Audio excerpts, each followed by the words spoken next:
brand perception. The audience, those on the receiving end of the brand experience.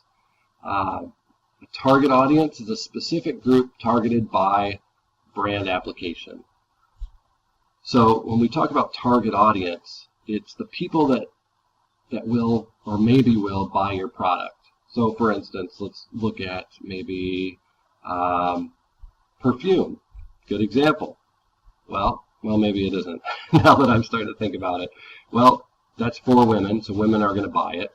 So they're going to cater all of their advertising and such towards women, although men do buy it for women, so that, I guess that's another part of it. But the majority of the person who's going to use that particular product is going to be usually a woman, right? And so therefore, all the ads and all of the market research that goes into it is going into a specific audience. You know, whether that audience also could be broken down in terms of age demographic, so we know they're women, but what kind of woman does this appeal to? Does it appeal to a younger woman who's maybe in college, or does it appeal to an older woman who is in her career already and at a certain economic income that maybe a college girl doesn't have? So therefore, they start to really break it down in terms of demographics, you know, gender, age, socioeconomic status. Those are the top three, but then you can go even as far into, you know, religion, ethnicity, things like that, to really get an idea of who that audience is, who is really going to buy your product. Because you don't want to, you know, you want to use graphics that appeal to that particular demographic, and you don't want to buy airtime for television commercials on, you know, maybe like the Golf Channel, or, you know, some sort of racing channel where you know that maybe women aren't going to really be watching those, so that would be a waste of advertising dollars. So it all really comes down to finding out who your audience is. What is branding? You got a name, logo, packaging, their promise, the experience you get from it, harmonization. So if you think about Monster energy drinks, yeah, they have a lot of different flavors, and so therefore you're going to see that logo, but you might see it in different colors because each one is kind of a different flavor and such, right? They got cool, interesting packaging. It appeals to a younger demographic. So what is the promise? Well, the promise is going to be to give you energy and get you through the day, and the experience that you get from it, well, you know, hopefully it's a good one. You have a lot of energy to do all the things you want to do. You could see how Monster promotes certain types of like these athletic type of events, or you know, so, or anything that has to do with energy, right? I can't think of a particular one, but what they do is they'll promote that kind of stuff, and that's part of the experience too.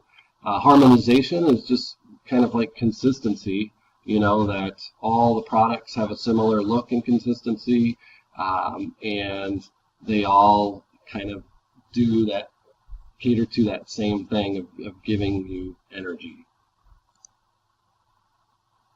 Types of branding, it's going to be consumer, corporate, digital, organizations, cause-related, marketing and advertising, global, and branded environment. Types of branding on the consumer level. These are the ones that we're going to be a little bit more familiar with because we see these companies and products being advertised to us every day. So it's a little easier for us to kind of understand how this all works. It's aimed directly at customers, and it might include automotive services, food and beverage, apparel, services, health products and services, pet products, etc. So for instance, Nike and McDonald's, you know, two big companies that are always pushing out their advertising towards us. As you can see with these, they never really changed their logo, right? McDonald's always has that golden arch and those colors. Nike has that same swoosh and the font there. They might be able to swap out the color of the logo a little bit more, just because it's based more on the swoosh and the type of font versus the color. The color can be interchangeable. McDonald's, however, they don't swap out their colors. Everything is always consistent when it comes to that brand.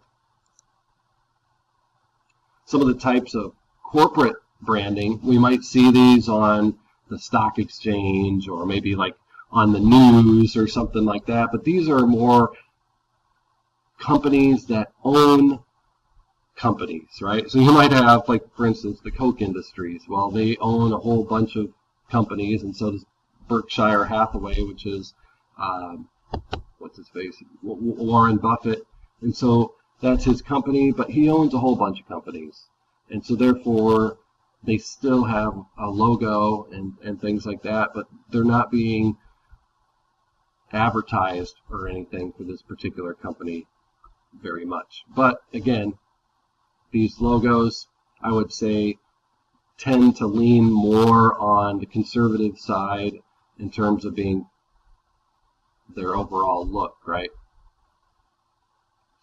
It also is new companies. It's for new companies, of course, company mergers, company revitalization, and name changes.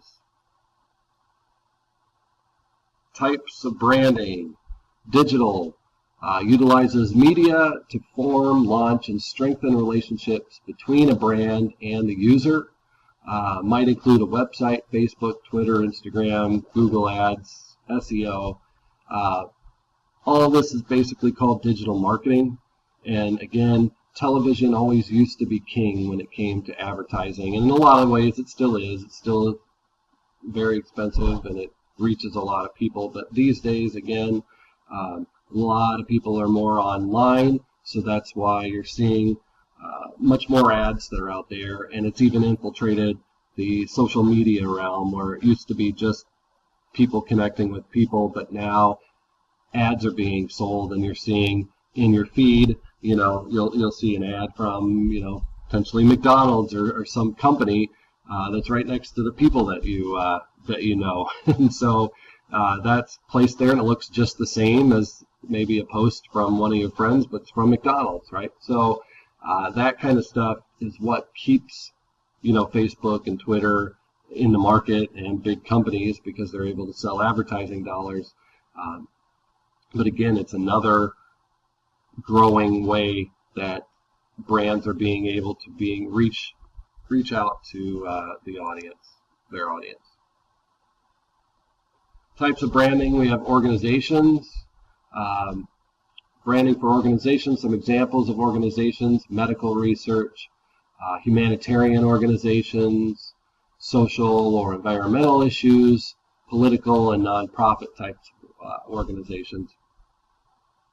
And so we have the World Wildlife Federation, Feeding America, and again, these brands are basically put together just like some sort of regular product, service, or group brand that we see that's trying to advertise, like a McDonald's or a Nike in a sense. So they all have some sort of visual identity. Sometimes we have different types of branding. So it's cause-related marketing and advertising. So Ford could be sponsoring Warriors in Pink, right? And so therefore, out of they're going to kind of create this new brand that's an extension of their own brand, which is, of course, Ford with their logo, the blue and white. However, since they're going to be sponsoring some sort of nonprofit, they might include their logo and create another kind of logo and kind of put those together so that, you know, that particular nonprofit has an identity, and we see that it's associated